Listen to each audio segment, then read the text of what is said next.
Bonjour à tous, merci de nous rejoindre pour un nouveau numéro de 100% Quintet. Le Quintet de ce vendredi se disputera à Enghien pour des chevaudages. 2150 mètres à parcourir derrière l'autostart. Ils seront 16 au départ, 8 en première ligne et 8 en seconde. On aperçoit le tableau, alors qu'ici à Grosbois, un avion survole le domaine. On n'est pas très loin d'Orly. Le tableau avec le numéro 1, il s'agit d'Heading Référence, l'une des très bonnes chances de cette épreuve. Il reste d'ailleurs sur un succès. Eileen, le numéro 2, fait partie des bonnes chances. On va un petit peu plus à l'extérieur avec le numéro 7, Enzo Dessart, que j'adore, vous allez le voir. Et on termine avec le numéro 8, DS Noir, pour qui ça sera plus compliqué. Et en seconde ligne, on va jusqu'au numéro 16, Ingo, le plus mal loti derrière l'autostart, mais qui reste malgré tout une très bonne chance. Allez, on fait le papier.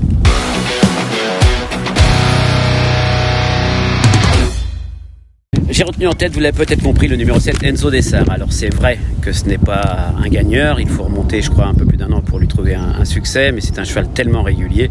Lors de ses 14 dernières courses, il a terminé 13 fois dans les 4 premiers. Il a déjà trotté 12 sur le parcours qui nous intéresse, ça en fait le plus rapide sur ce tracé avec notamment Headshot Jocelyn. Il était 4e ce jour-là, Enzo Dessart. Il a repris de la fraîcheur, il est plaqué devant Déféré des postérieurs dans cette configuration. Il était 3e de l'étape du GNT de Saint-Malo l'été dernier. J'y crois beaucoup, il a plus de fraîcheur que certains de ses rivaux.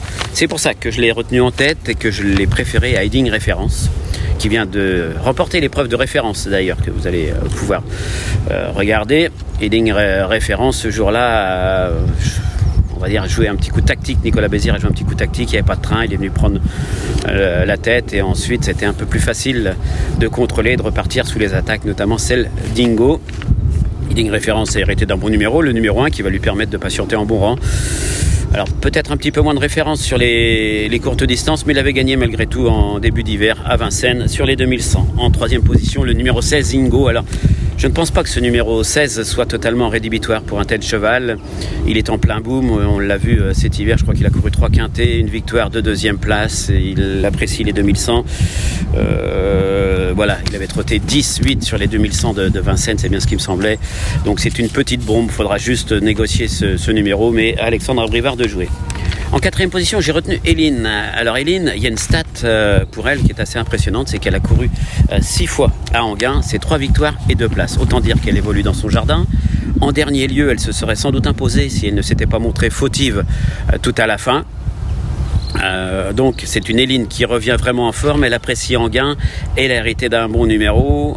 Alors c'est vrai qu'il y a quelques clients peut-être pour lui barrer le chemin du succès, mais en début de meeting, il ne faut pas oublier qu'elle était quand même 3e derrière Epson d'Airfray et Equinox, de meilleurs chevaux que ceux qu'elle a affrontés ce vendredi. Dragster de Momo, c'est le numéro 13, lui aussi a réalisé un bon meeting, il n'a pas raté son objectif. Il s'était imposé, c'était la course visée. Dernièrement, il a fait la faute dans le dernier tournant, peut-être pas trop de place. Il aurait conservé un petit quelque chose, 3e ou 4e.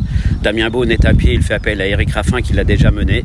Il faudra négocier ce numéro en seconde ligne, le numéro 13. Mais il y a pas mal de bonnes chances en seconde ligne, si bien qu'il devrait y avoir un bon wagon de 3. Headshot Jocelyn, le numéro 5, alors je le rachète. Headshot Jocelyn, c'est vrai que cet hiver il n'était peut-être pas au top, mais il faut savoir qu'en 2021 il avait réalisé une super saison et lui aussi a de très bons titres à Enghien. Il a couru 4 fois à Enghien depuis qu'il est chez Nicolas Brideau, je précise. C'est une victoire, 2e, 3e et 5e, autant dire, tout cela est dans le désordre, mais autant dire qu'à Enghien lui aussi c'est un lion et je le disais en début d'émission, une 12 piles sur ce parcours, ce qui en fait le plus rapide ex aequo avec un certain Enzo Dessart. Elliott Dambry, le numéro 6, on l'a vu figurer dans des lots très intéressants cet hiver. L'auto D4, il n'a jamais déçu, jamais sorti des 5 en 5 tentatives. Il y a une sortie à Enghien, il était 4e. La piste d'Enghien est plus souple que par le passé, puisqu'elle a fait l'objet de travaux. Et Elliott Dambry aime les pistes assez assouplies, donc ça devrait lui permettre de terminer dans les 4-5 premiers. Il a réalisé déjà un bon chrono, je crois que c'était 12-3 sur ce parcours. Et je terminerai cette sélection de 8 chevaux avec Vlad Del Ronco. Vlad Del Ronco, il effectue une rentrée. Dernièrement, il n'a pas démérité. Il était 6e de l'épreuve remportée par Heading Référence et 2e Ingo. C'est un concurrent qui est très, très régulier en règle générale. Une petite bombe, il se plaît sur les pistes plates et particulièrement sur la piste d'Anguin. Une belle réussite dans les quintés. Là encore, tout sera une question de déroulement de course. Voilà pour mes 8 premiers choix. On passe aux regrets. Alors, des deux énormes regrets. Tout d'abord, Flya Kaluma, le numéro 3. Alors, elle s'est montrée fautive à Anguin. Elle est peut-être un peu tombée légère. Le déferrage des 4 pieds à répétition ne l'a pas avantagée. Auparavant, elle avait figuré dans des très bons lots. Alors certes, souvent des lots de femelles, mais c'est une jument qui est très douée.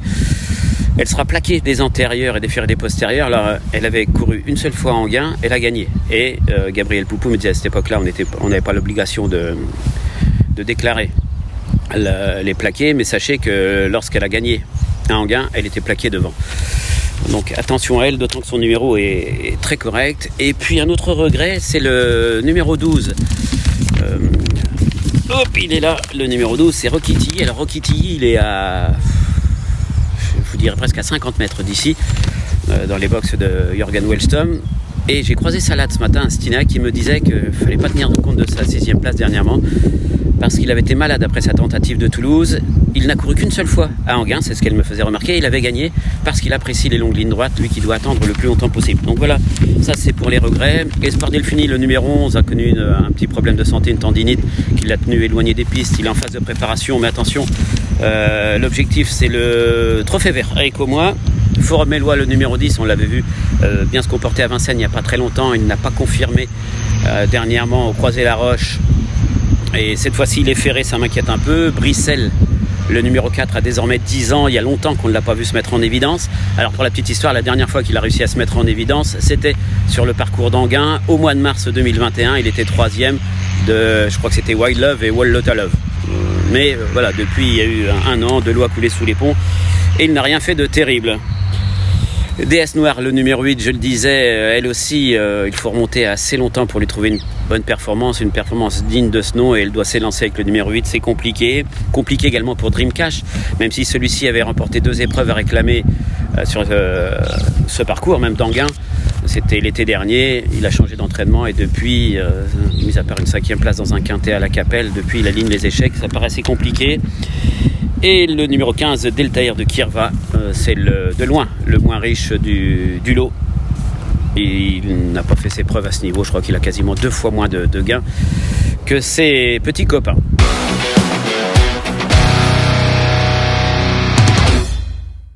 Allez, un cheval du jour. Mon cheval du jour, c'est dans la 4e, c'est Fossoyeur. Pas Fossoyeur, Fanfaronneur, pardon. C'est un peu la même terminaison, mais Fanfaronneur avait effectué un break. Il vient de faire une bonne course de rentrée. L'année dernière, il avait cartonné. Là, c'est plus un coup sûr dans les 3 que le cheval du jour. Il n'y aura pas une grosse cote, mais c'est vraiment un cheval qui s'est montré irréprochable l'an dernier. Là, avec une course dans les jambes, il devrait renouer avec le succès. Voilà, c'est terminé. À très bientôt pour un nouveau numéro de 100% Quintet.